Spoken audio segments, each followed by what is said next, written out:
Hello dear students, welcome to my channel Deepika Singla's Chemistryology.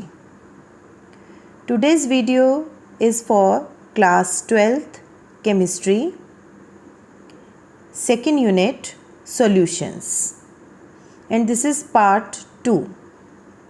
In part 1 video we have learnt about colligative properties, and today we are going to discuss following topics: solubility of solids and gases in liquids, Henry's law, Raoult's law, ideal non-ideal solutions, positive and negative deviations.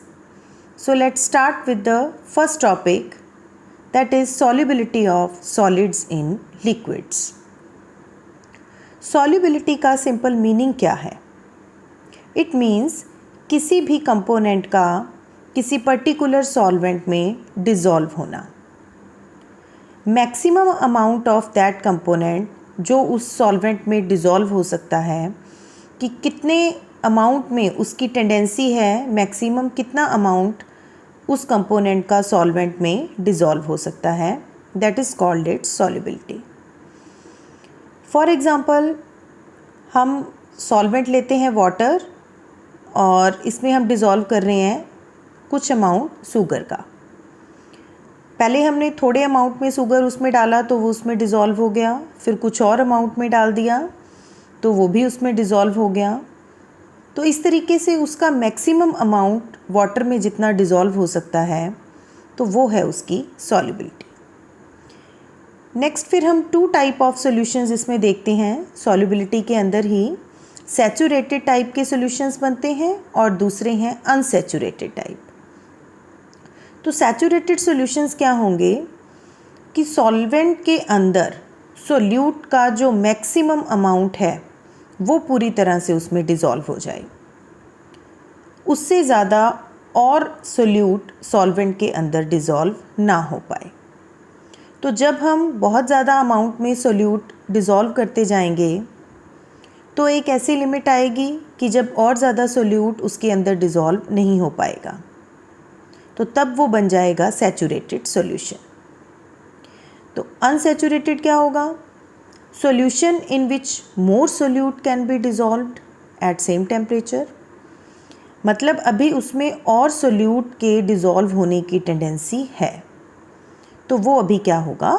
Unsaturated solution. Next, What are the factors which affect solubility? तो solubility को किन किन factors से हम देखते हैं कि solubility very होती है. First is nature of solute and solvent. अब सॉल्यूशन की बात हो रही है तो 2 कंपोनेंट्स हैं उसमें, एक सोल्यूट है और दूसरा सॉल्वेंट है. और नेचर में हम कहेंगे कि जब सोल्यूट और सॉल्वेंट दोनों सेम नेचर के हैं तो वो कम्प्लीटली सॉल्युबल होंगे. एक सिंपल सा स्टेटमेंट है लाइक डिज़ोल्व लाइक, जिसका मीनिंग है कि दोनों कंपोनेंट्स सेम नेचर के हैं. फॉर एग्ज़ाम्पल, सोल्यूट पोलर है, सॉल्वेंट भी पोलर है तो कम्प्लीटली सॉल्युबल होगा. सोल्यूट नॉन पोलर है और मान लीजिए सॉल्वेंट पोलर है तो वो उसमें डिज़ोल्व नहीं हो पाएगा, क्योंकि अब दोनों की नेचर क्या होगी? डिफरेंट होगी. तो जैसे पोलर सॉल्वेंट में हम एग्जांपल ले सकते हैं वाटर का, तो वाटर में जो डिज़ोल्व होंगे वो पोलर कंपाउंड्स होंगे. और नॉन पोलर सॉल्वेंट्स में एग्जांपल्स हैं बेंजीन है, CCl4 है, और इनमें जो डिज़ोल्व होंगे वो नॉन पोलर कंपाउंड्स जो हैं वो रेडिली डिज़ोल्व होंगे. Next factor is temperature. Solubility के लिए अगला जो इम्पॉर्टेंट फैक्टर है वो है टेम्परेचर. तो सॉल्युबिलिटी जो है वो टेम्परेचर के इंक्रीज़ होने से आइदर इट कैन इंक्रीज़ और डिक्रीज़. तो दोनों टाइप की वेरिएशंस होंगी इसमें. तो फर्स्ट हम देखते हैं increase with increase in temperature. तो जब हम टेम्परेचर इंक्रीज़ कर रहे हैं तो मीन्स यहाँ पे रिएक्शन जो हो रही है वो एंडोथर्मिक रिएक्शन ली हमने. फर्स्ट केस हमने एब्जॉर्प्शन ऑफ हीट लिया, तो मैंने सोल्यूट सॉल्वेंट के साथ यहाँ पे हीट लिखा है तो हीट एब्जॉर्ब हो रही है, विच इज़ एंडोथर्मिक रिएक्शन। तो एंडोथर्मिक रिएक्शंस के केस में क्या होगा, जब हम टेम्परेचर इंक्रीज़ करेंगे तो according to Le Chatelier principle जो इक्विलिब्रियम है वो फॉरवर्ड डायरेक्शन में शिफ्ट करेगा।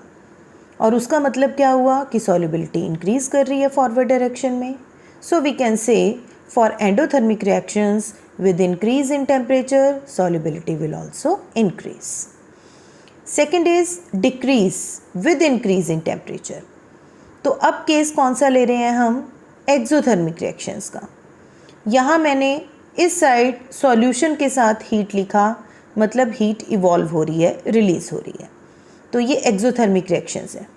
तो एक्सोथर्मिक रिएक्शंस में जब हम टेम्परेचर इंक्रीज़ करेंगे तो once again according to Le Chatelier principle solubility will decrease with increase in temperature because in this case equilibrium will shift in backward direction. Next is solubility of gases in liquids. तो gases liquids में कैसे soluble हैं उसके लिए भी कुछ different factors हम यहाँ पे डिस्कस करते हैं।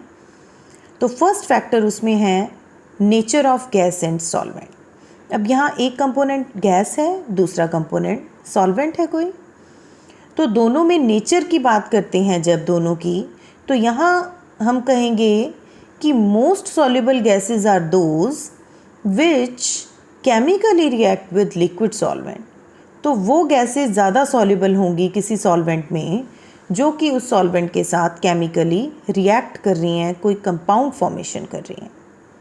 अदरवाइज़ दूसरी गैसेस जो हैं वो लेस सॉल्युबल रहेंगी।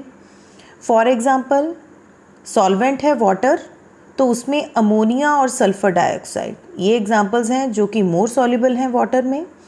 On the other hand nitrogen, hydrogen, oxygen, these are less soluble in water. So the next is effect of temperature. Solubility of gases decreases with increase in temperature. अभी हमने जो previous case solubility of solids in liquids में देखा, तो वहाँ हमने exothermic reaction के case में ये देखा कि solubility decrease करती है जब temperature increase कर रहे हैं according to ली चैटलियर principle. Same is here. Gases का किसी लिक्विड में डिज़ोल्व होना, इट इज़ एक्सोथर्मिक रिएक्शन। तो एक्सोथर्मिक रिएक्शन है तो हीट रिलीज़ होगी, टेम्परेचर इंक्रीज़ करने से इक्विलिब्रियम बैकवर्ड डायरेक्शन में शिफ्ट करेगा, so we can say solubility decrease होगी। तो टेम्परेचर के इफ़ेक्ट को हम एक एग्ज़ाम्पल से यहाँ और भी इजीली समझ सकते हैं। एक इंटरेस्टिंग फैक्ट यहाँ पे मैं आपको बता रही हूँ कि जो एक्वेटिक स्पीशीज़ हैं, पानी में जो स्पीशीज़ हैं लाइक फ़िश, तो they feel more comfortable in lakes in water than in summer.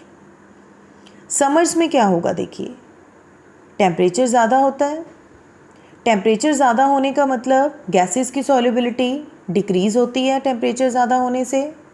तो अब जो एक्वेटिक स्पीशीज़ हैं वो कैसे सर्वाइव करती हैं, क्योंकि वाटर में ऑक्सीजन डिज़ोल्व होती है। तो जब समर्स होगा, टेम्परेचर ज़्यादा होगा, तो लेस अमाउंट ऑफ ऑक्सीजन जो है वो वाटर में डिज़ोल्व होगी, तो एक्वेटिक स्पीशीज़ कंफर्टेबल नहीं होंगे। बट विंटर्स में क्या हो जाएगा, टेम्परेचर कम होता है, मोर अमाउंट ऑफ ऑक्सीजन जो है वाटर में डिज़ोल्व रहेगा, तो एक्वेटिक स्पीशीज़ जो है वो मोर कंफर्टेबल होंगी। Next is effect of pressure.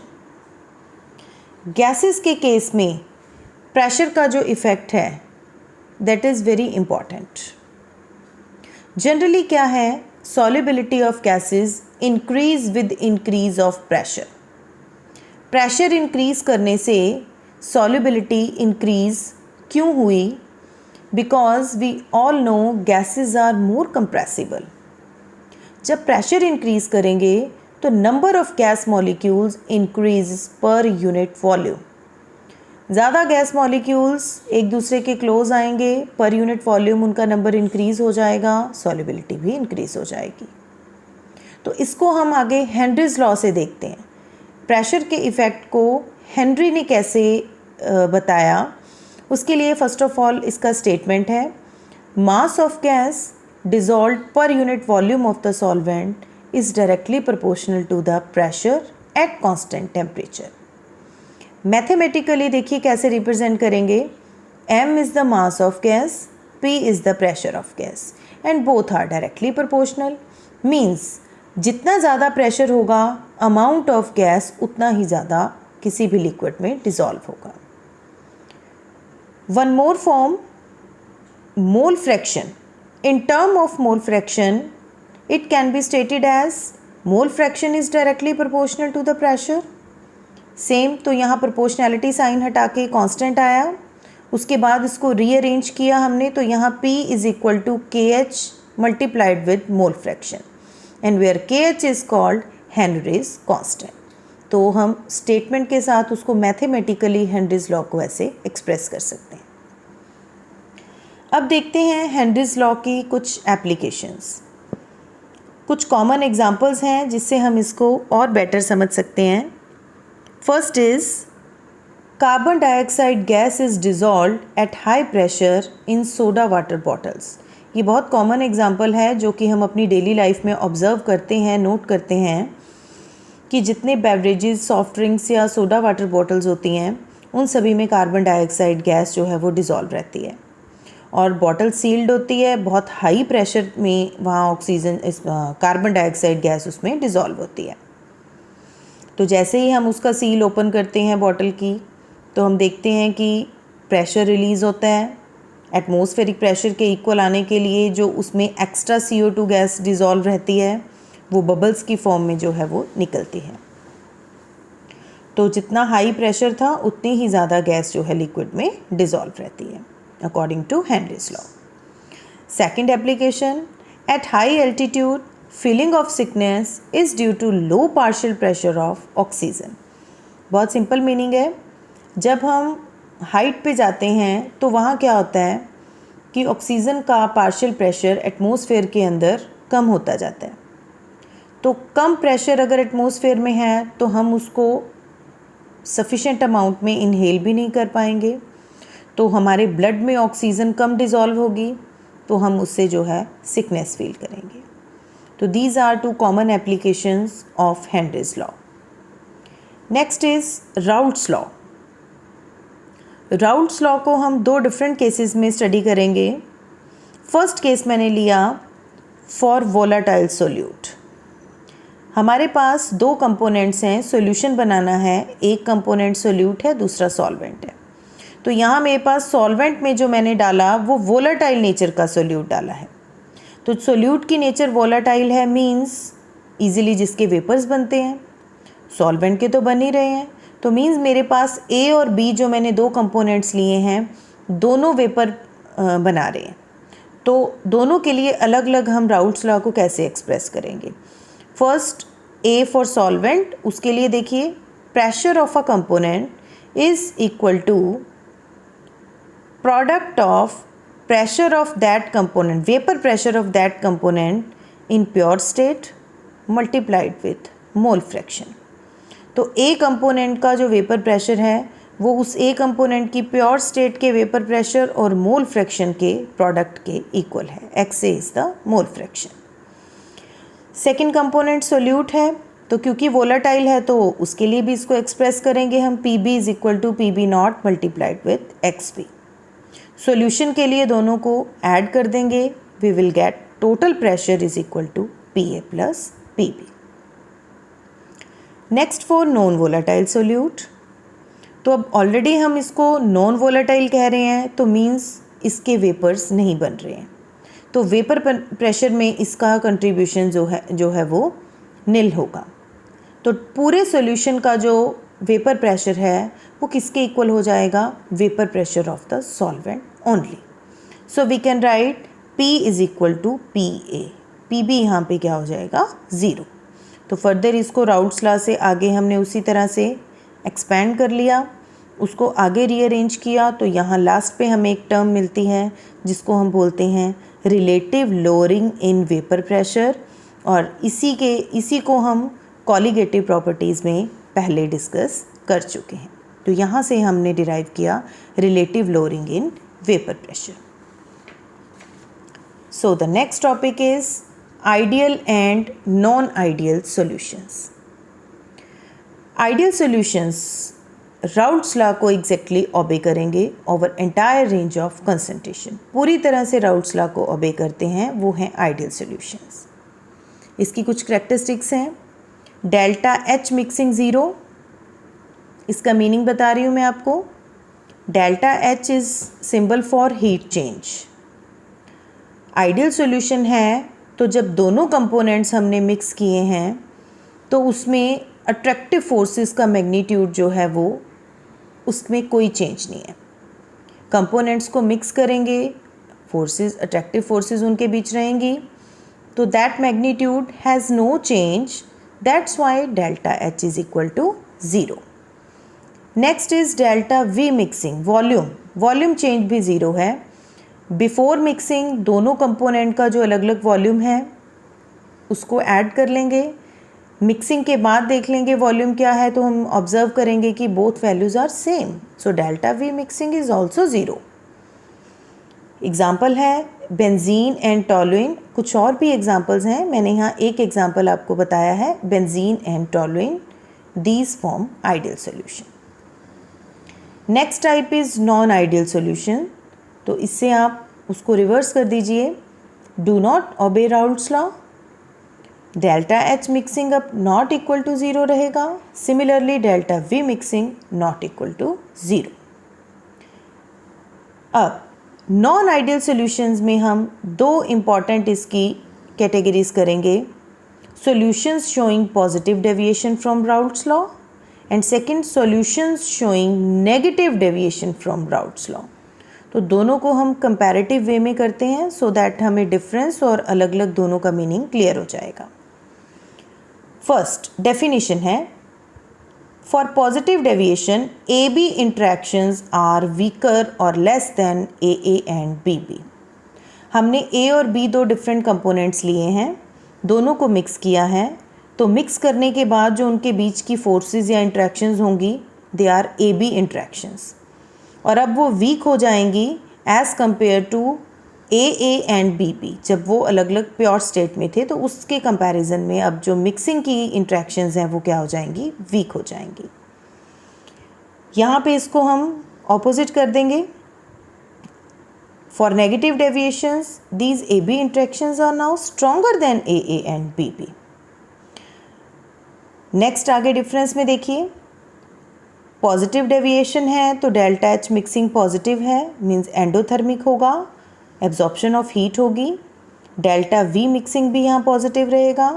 Negative deviation में दोनों क्या रहेंगे, नेगेटिव रहेंगे। एक्सोथर्मिक रिएक्शन है, नेगेटिव का मतलब exothermic, release of heat. Next देखिए, दोनों का अलग अलग एग्जाम्पल देखते हैं।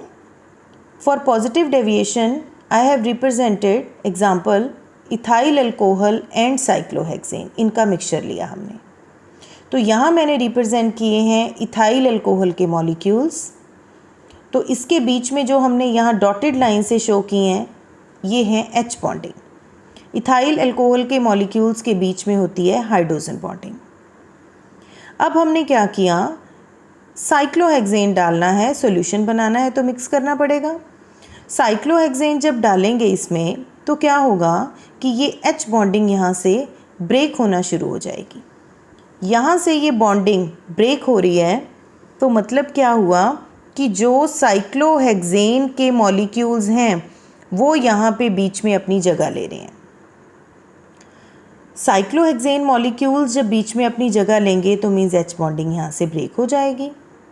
तो एच बॉन्डिंग ब्रेक हो रही है, इंट्रैक्शंस क्या हो रही हैं, दूसरा कंपोनेंट डालने से वो वीक हो रही हैं। तो हमारा डेफिनेशन में भी हमने क्या देखा, A B interactions are weaker. In this case for negative deviation हमने एग्जाम्पल लिया एसीटोन एंड क्लोरोफॉर्म का मिक्सचर। तो दोनों को मैंने अलग अलग एसीटोन के फॉर्मूले को और क्लोरोफॉर्म को लिखा है। अब मिक्स करने के बाद हम देखेंगे कि इसमें फॉर्म हो रही है एच बॉन्डिंग। अब एच बॉन्डिंग बन रही है, फॉर्म हो रही है, तो मतलब क्या हुआ कि कंपोनेंट का जब मिक्सचर बना, दोनों को मिक्स किया हमने, तो बॉन्डिंग अब स्ट्रॉन्ग हो रही है एज़ कम्पेयर टू जब हमने उनको मिक्सिंग नहीं किया था। तो डेफिनेशन में भी हमने यही देखा कि आफ्टर मिक्सिंग जो AB इंट्रैक्शंस हैं वो क्या हो रही हैं, स्ट्रॉन्गर हो रही हैं। तो इस तरीके से हम इन दोनों को कंपेयर करके पॉजिटिव और नेगेटिव डेविएशन को ईजिली समझ सकते हैं। So students, this is all about your second chapter solutions. Thank you. Keep learning.